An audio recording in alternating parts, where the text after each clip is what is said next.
Hello mga kabudlat! This is your Naning L, ang asawa ni Dodong Oslo!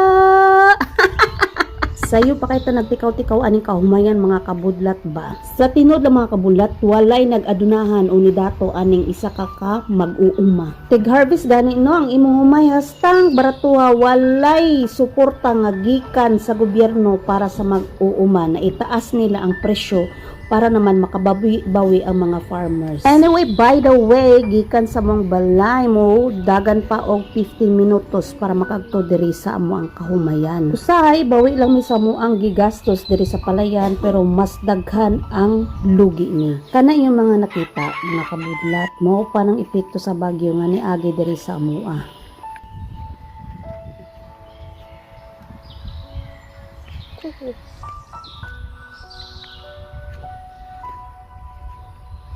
Nami mga area nga natanuman na po may mga area nga wala pa natanuman na ginakuliklik pa lang ang tawon. Dili gyud basta-basta ang kinabuhi sa farmers mga kabudlat, as what I have said, wala gyud mga uuma na nidato tungod lang sa pag-uuma in tawon. Kung kabalo lang gyud ka mo appreciate sa imong sariling blessings mga kabudlat, dili na nimo angay ang mainggit ka. Naa jud time no bisan unsaon nimo pag-pray sa imong ginapangayo, wala jud ginatag sa Ginoo, not because dili niya gustong ihatag kundi gina-prepare kanya something better na kaya nimong i-handle. Usay mga kabudlat, ginatestingan lang atong patience no when we ask something from Him. The best thing we can do is to wait patiently and trust Him na He can provide everything that you ask for.